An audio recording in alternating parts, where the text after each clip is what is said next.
La siguiente sección de Loera Linda relata cómo los magiares invadieron Dinamarca y el destino último del rey sacerdote, el Magi. Es la última sección de los escritos de Adela. Esto está inscrito en todas nuestras ciudadelas. Como se perdió Dinamarca 1602 años después del hundimiento de Atlandia. Mediante el loco engaño de Woden, el Magi se había convertido en dueño de la parte de este de Escandinavia. No se atrevía a pasar sobre las colinas y el mar. La madre no lo impediría. Dijo ella, no veo peligro en sus armas, pero sí en que vuelvan de nuevo los escandinavos, pues son degenerados y depravados. La Asamblea General fue de la misma opinión. Por tanto, se le dejó para él. Hacía más de 100 años que Dinamarca había comenzado a comerciar, ellos les daban sus armas de hierro a cambio de ornamentos de oro, así como por minerales de cobre y hierro. La madre les envió mensajeros para advertirles de que no debían realizar ese comercio. Había en él el peligro para la moral, y si perdían la moral perderían pronto la libertad.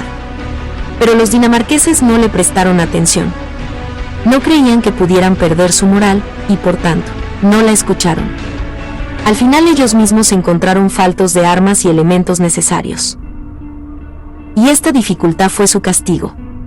Sus cuerpos estaban vacíos. A los 100 años de que la primera nave con provisiones zarpó de sus costas, apareció la pobreza y la necesidad, el hambre desplegó sus alas sobre todo el país, las disensiones se abrían camino en las calles y las casas, la caridad no tenía lugar y la unidad desapareció. Los niños pedían comida a las madres, pero éstas solo tenían joyas.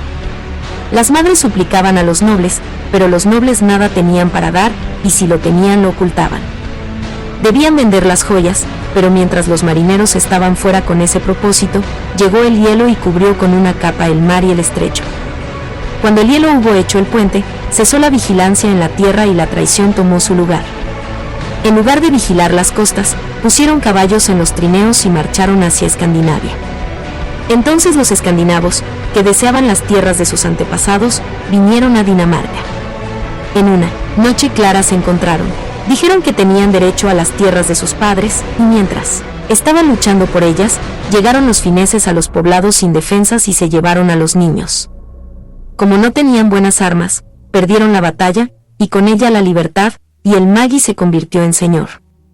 Todo ello fue consecuencia de no leer el texto de Freya y de despreciar sus consejos. Hay algunos que piensan que fueron traicionados por los nobles, y que hacía tiempo que las doncellas lo sospechaban, pero si alguno intentaba hablar de ello, su boca era cerrada por cadenas de oro. No podemos expresar opinión sobre ello, solo podemos decirnos, no confíes demasiado en la sabiduría de vuestros príncipes o doncellas, pero si deseáis que las cosas sean correctas, todos tenéis que vigilar vuestras propias pasiones y cuidar del bienestar general. 2 años después el mismo Magi llegó con una flota de naves ligeras para robar la lámpara de la madre de Texland.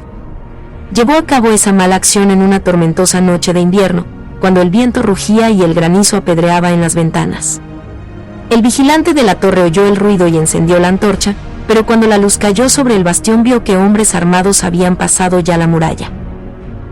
Dio inmediatamente la alarma, pero fue demasiado tarde. Antes de que la guardia estuviera preparada había 2000 hombres demoliendo la puerta. El combate no duró mucho. Como la guardia no había mantenido una buena vigilancia, fueron separados. Mientras se producía la lucha, un canallesco finés entró en la cámara de la madre para hacerle violencia. Ella se resistió y lo arrojó contra el muro. Cuando se levantó, se dirigió la espada, si no me tienes a mí, tendrás mi espada. Un soldado danés vino tras él y le partió la cabeza en 2. De allí salió un chorro de sangre negra y una espiral de fuego azul. El Magi puso a la madre en su propia nave.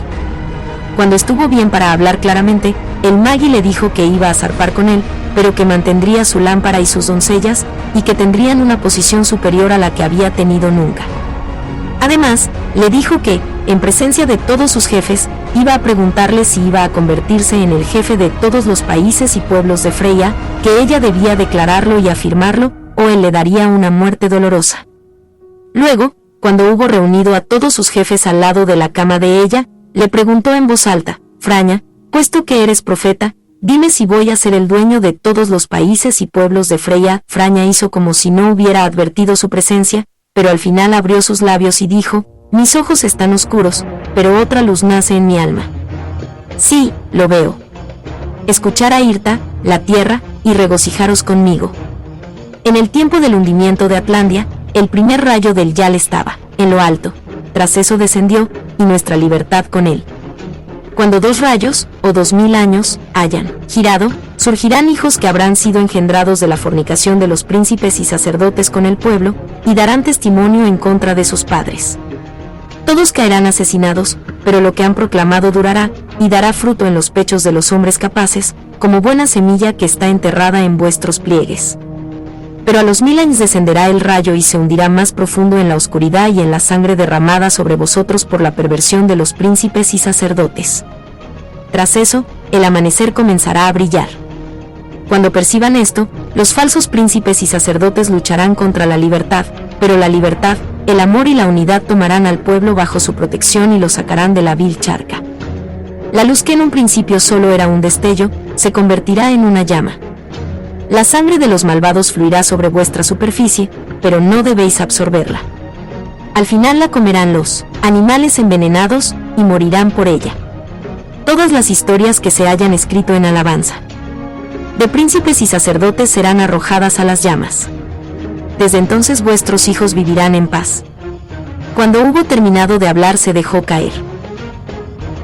El Magi, que no le había entendido, volvió a preguntar a gritos: te he preguntado si voy a ser el dueño de todas las tierras y pueblos de Freya, y has estado hablando de otra cosa.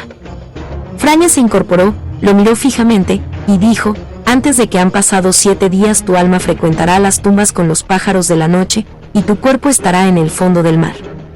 Muy bien, dijo el Magi, lleno de cólera, di que me esperen. Luego dijo a sus ejecutores: arrojad a esta mujer por la borda. Este fue el fin de la última de las madres. No pedimos venganza. El tiempo se encargará de eso, pero 1000 y 1000 veces gritamos con Freya: vigilad, vigilad, vigilad. Lo que le aconteció después al Magi. Tras el asesinato de la madre, metió la lámpara y las doncellas en su propia nave, junto con el botín que había elegido. Tras ello subió al Flamer porque deseaba coger a la doncella de Medeasblic o Estaboren e instalarla como madre, pero allí estaban sobre aviso. Los marinos de Destaboren y Alderga de buena gana hubieran ido a buscar a Jon, pero la gran flota estaba con un viaje distante, por tanto, se dirigieron con su pequeña flota hacia Medeasblic y se ocultaron en un lugar abrigado detrás de unos árboles.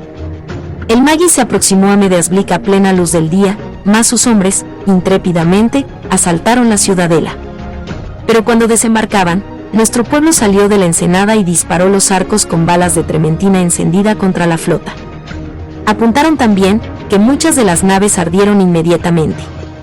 Los que habían quedado para guardar las naves nos dispararon, pero no podían alcanzarnos. Cuando una nave encendida que iba a la deriva se dirigió hacia la nave del Magi, este ordenó al hombre del timón que se apartara, pero ese hombre era el danés que había partido en 2 la cabeza del finés. Dijo: enviaste a la Eremoder al fondo del mar para que dijera que te esperaran, puede que lo hayas olvidado con el bullicio de la pelea, yo me preocuparé de que cumplas tu palabra. El Magi trató de empujarle, pero el marinero, un verdadero frisón y fuerte como un toro, le asió de la cabeza con las 2 manos y lo arrojó a las embravecidas olas. Luego elevó su escudo marrón y navegó directamente hacia nuestra flota. De ese modo las doncellas llegaron sin daño hasta nosotros, pero la lámpara se había extinguido y nadie supo lo que había sucedido. Cunados los tripulantes de las naves que no habían sufrido daño oyeron que el Magi se había ahogado, zarparon, pues eran daneses. Cuando la flota estuvo bastante lejos, nuestros marineros se volvieron y dispararon sus flechas encendidas contra los fineses. Cuando los fineses vieron eso, y descubrieron que habían sido traicionados, cayeron en confusión y perdieron toda disciplina y orden. En aquel momento la guarnición salió de la ciudadela. Los que se resistieron fueron asesinados y los que huyeron encontraron la muerte en los pantanos del bosque de Krillinger. Post-scriptum. Cuando los marineros estaban en la ensenada, un bromista que había entre ellos dijo: Medea bien puede reír si la rescatamos de su ciudadela. Tras ello las doncellas dieron a la ensenada el nombre de Medea Melquia. Todo el mundo puede recordar lo que sucedió después de esto. Las doncellas debieron relatarlo a su modo y lo dejaron bien escrito. Pensamos que nuestra tarea ha terminado. Salud.